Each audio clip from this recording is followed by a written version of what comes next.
Hello guys, काफी बड़े opportunity लेकर के आ गए हैं वापस में। ट्रिपल एस बी की तरफ से निकल के आ रही है, ठीक है। Delhi subordinate service selection board की तरफ से निकल के आ रही है, जिसमें ट्रांसलेटर की भी पोजीशन है। उसके साथ देखा जाए तो pharmacist, nursing officer, resource centre coordinator, आया, कुक, मेल में फीमेल में दोनों में है कुक के लिए, प्लस ट्रांसलेटर की वैकेंसी मैंने आपको पहले ही बताई, प्लस एचआर के लिए भी है सेक्शन ऑफिसर के एज अ पोजीशन। तो कुछ पोजीशन है जो कि एक्सपीरियंस बेस्ड है, कुछ है जो एक्सपीरियंस बिना एज अ प्रेशर्स के लिए भी है। तो you don't need to worry about, because I got everything from this notification, so you don't need to worry about any single thing, because मैं आपको एक एक चीज पूरा बताऊंगा डिटेल वाइज सिंपल लैंग्वेज में, तो ताकि आपको जो सारी इंफॉर्मेशन जो है अच्छे से समझ आ जाए। सो लेट्स स्टार्ट करते हैं। जैसे हम पोजीशन से स्टार्ट करते हैं, क्या क्या इंपॉर्टेंट डेट्स रहने वाली है, क्या सिलेक्शन प्रोसेस रहने वाला है, क्या एग्जाम का सिलेबस रहने वाला है, सारी चीजें मैं आपको बताता हूँ इसमें किस तरीके से रहने वाला है। सो यहाँ पर इसकी पोजीशन की आप देख सकते हो, ये ऑफिशियल नोटिफिकेशन है जो कि निकल के आ रहा है Delhi subordinate service selection board की तरफ से।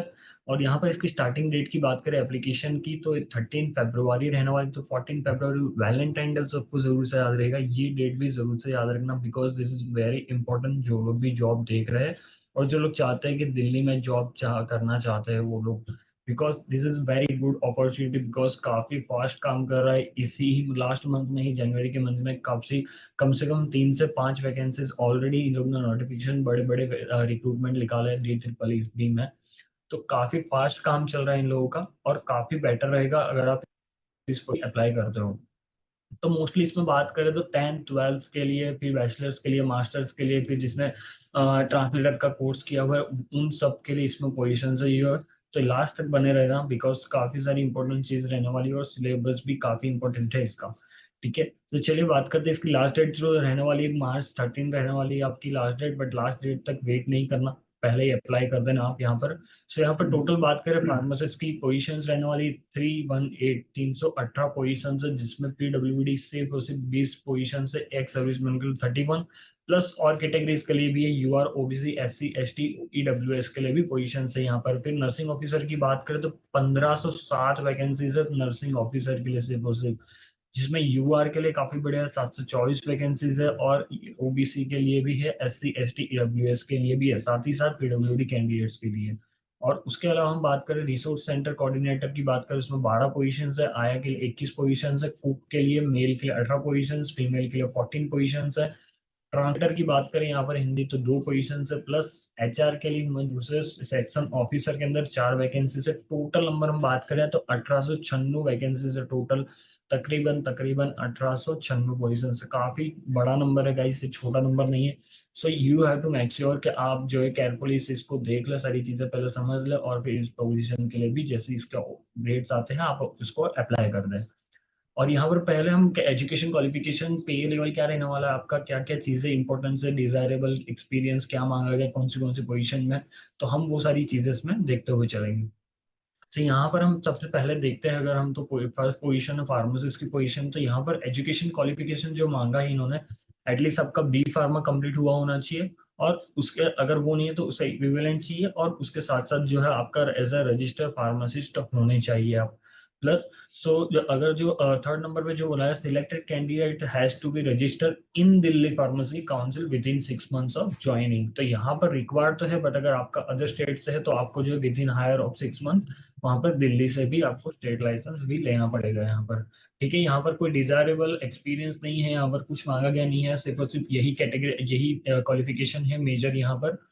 और हम उसके अलावा बात करें तो यहाँ पर लेवल रहने वाला आपका लेवल 5 जो रहने वाला पे स्केल है, 29,200 से लेकर 92,300 का। ठीक है, और एज की हम बात करें, not excepting 37 years for general age, relaxation will be as per the.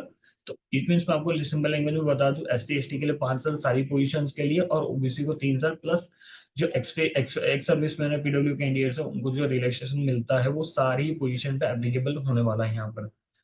तो आपको इसके लिए प्रॉब्लम नहीं होने वाली है। एंड जो कॉन्ट्रेक्चुअल एम्प्लॉयज है, ठीक है, उनके लिए भी यहाँ पर यहाँ इलेक्ट्रिशियन की बात की गई है। यहाँ पर मैं अगर आपको इसमें अगर डिटेल्स दी होगी अलग से तो मैं आपको वो भी बता दूंगा। और सबसे बड़ी पोजीशन यहाँ पर 1507 वैकेंसी जो नर्सिंग ऑफिसर की थी, ठीक है। डिपार्टमेंट आपका रहने वाला health and family welfare department रहने वाला है। और एजुकेशन क्वालिफिकेशन की बात करें, या तो आपने बीएससी किया होना चाहिए इन नर्सिंग फ्रॉम यूनिवर्सिटी और इंस्टीट्यूट, और regular course in BSc nursing from recognised university institute. अगर वो भी नहीं है तो पोस्ट बेसिक बीएससी चलेगा आपका, ठीक है। और उसके साथ साथ रजिस्टर रजिस्टर्ड नर्स होना चाहिए आपके पास, ठीक है। आरएन या फिर आरएम का भी, आरएन चाहिए आपका यहाँ पर, और आरएन चाहिए, आरएम चाहिए फ्रॉम एनी नर्सिंग काउंसिल। तीसरे नंबर पर बात करें अगर हम, तो यहाँ पर registered nurse as a nurse made by RN और RN and RN from Delhi nursing council the time of appointment, ठीक है। और उसके अलावा भी यहाँ पर कुछ कंडीशंस दी है, तो इसको आप बाद में रीड कर सकते हो। आप लोग मैं नोटिफिकेशन जो अपना टेलीग्राम चैनल पर डाल दूंगा, तो वहां से आप ज्वाइन कर लेना, लिंक बायो या फिर डिस्क्रिप्शन में आपको मिल जाएगा। इसका पे लेवल की बात करें तो काफी ज्यादा रहने वाला, लेवल 7 रहने वाला है। इसका सैलरी 44,900 से लेकर के 1,82,400 का लेवल पे रहने वाला है। और एज सारी इसमें 13 है जो जनरल कैंडिडेट्स के लिए, प्लस SC ST OBC जो रिलैक्सेशन जो कैटेगरीज में आते हैं उनका रिलैक्सेशन भी मिलने वाला है। और नेक्स्ट पोजीशन की बात करें हम, तो रिसोर्स सेंटर कोऑर्डिनेटर की डायरेक्टर ऑफ एजुकेशन डिपार्टमेंट में पोजीशंस रहने वाली 12। और इसके अंदर मांगा गया है मास्टर्स मांगा गया है, प्लस बीएड आपका चाहिएगा, और अगर वो नहीं है तो बीएड जनरल एजुकेशन से चाहिएगा, ठीक है। या फिर अगर आपके पास वो भी नहीं है, 2 years diploma in special education, या फिर उसके अलावा post graduate professional diploma in special education चाहिएगा आपका। तो यहाँ पर वही सेम चीज अलग अलग तरीके से बताएगी, PG diploma in special education mental retardation, ठीक है। उसके बाद PG diploma multiple disability physical and neurological. तो काफी सारे ऑप्शंस दिए, एंड मेक श्योर कर लेना क्या किसी भी एक चीज में यहाँ पर क्वालिफाई होना चाहिए। और यहाँ पर registration with rehabilitation council of RCI के साथ भी आपका चाहिएगा। और इसमें एक्सपीरियंस की बात करें तो 1 year of experience in the field of special inclusive education और children with disabilities from recognize inclusive, ठीक है। तो ये भी चीज देख लेना आप लोग। और पोजीशन की बात करें अगर हम, तो लेवल 8 का पे रहने वाला 44,600 से लेकर के 1,51,100 रहने वाला आपका लेवल पे। लेवल 8 का काफी ज्यादा रहता है इसमें। और एज की बात करें 30 जनरल के लिए, बाकी सारी चीजें सेम है, रिलैक्सेशन सेम मिलने वाला है। उसके बाद हम बात करें तो यहाँ पर आया की पोजीशन है जो कि department women and child development में आता है, ठीक है। टोटल 21 पोजीशन है, और इसके क्वालिफिकेशन में मांगा गया एजुकेशन में मैट्रिकुलेशन या उसके अलावा इक्विवेलेंट पास रिकॉग्नाइज्ड होना चाहिए, and having a 6 months practical experience of working as a आया फ्रॉम एनी रजिस्टर्ड ऑर्गेनाइजेशन। तो 6 मंथ्स का एक्सपीरियंस चाहिएगा आपको, साथ में जो है किसी भी रजिस्टर्ड ऑर्गेनाइजेशन से, ठीक है। एज मेंशन यहाँ पर एक्सपीरियंस पर बात करें तो जो मेंशन किया चाहिएगा आपको, लेवल 1 की सैलरी रहने वाली 18,000 से लेकर के 56,900 का पे रहने वाला है, ठीक है। 18 से 27 साल जो है जनरल कैटेगरीज के लिए रहने वाला है, और SC ST OBC के लिए यहाँ पर जो है रिलैक्सेशन वो सेम रहने वाला है। अब यहाँ पर कुक की बात करें तो मेल के अंदर 18 वैकेंसीज है, ठीक है। और नेक्स्ट यहाँ पर देखोगे आप, अगर जो फीमेल के लिए जो है 14 वैकेंसीज। सर दोनों में सेम ही एजुकेशन क्राइटेरिया है, 10th क्लास चाहिएगा आपको पास जो है, और institute with certificate of diploma category from a recognised, ठीक है। और बी में क्या बोल रहे हैं यहाँ पे, trade skill test for cooking shall be conduct to assess suitability, तो ये भी होने वाला एक्सपीरियंस। और इसके अंदर एक डिजायरेबल है, कंपलसरी नहीं है, desirable experience of 2 years in government department और अंडरटेकिंग इन कैटेगरी। और पे लेवल की बात करें हम, तो लेवल 1 का रहने वाला है यहाँ पर, ठीक है। 18 से 27 साल की एज जनरल के लिए, प्लस जो रिलैक्सेशन एज कैटेगरी के हिसाब से मिलता है वो मिलने वाला है।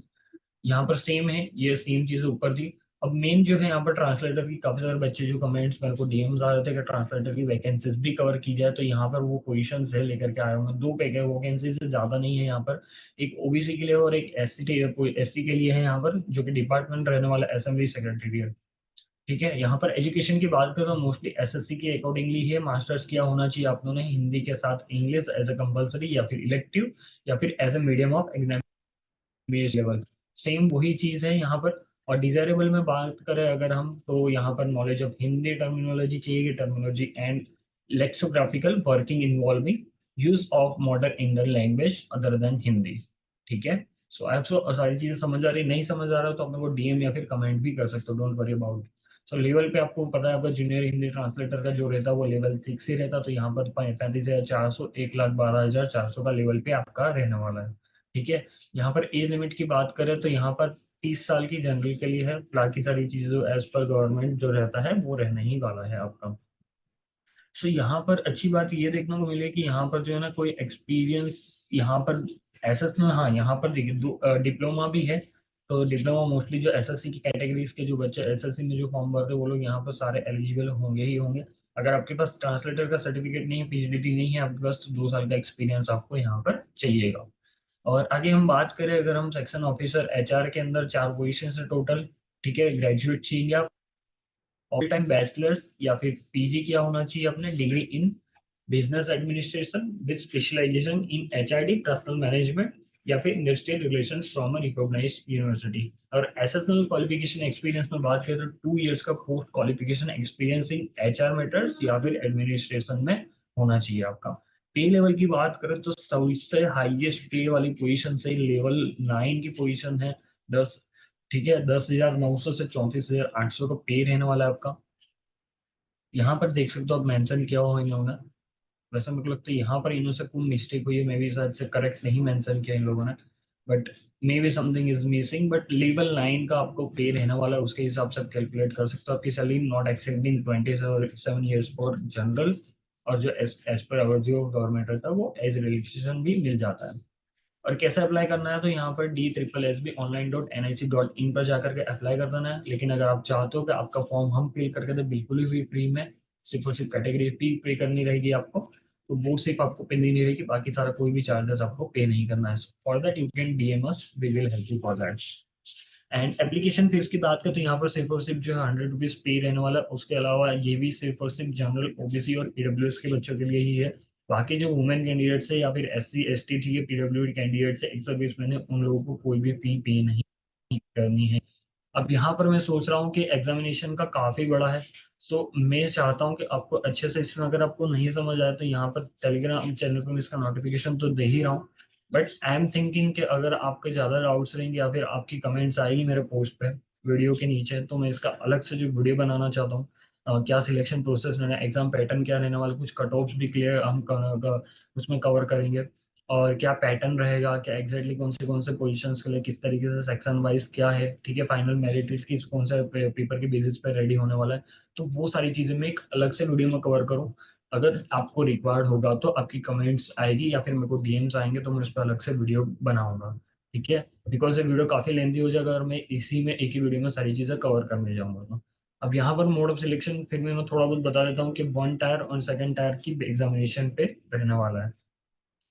अब यहाँ पर जो है एक चीज ये देखने वाली कि जो भी आउटसाइड ऑफ दिल्ली है, ठीक है, वो एज अ अनरिजर्व कैंडिडेट जो है must be applied under UR category.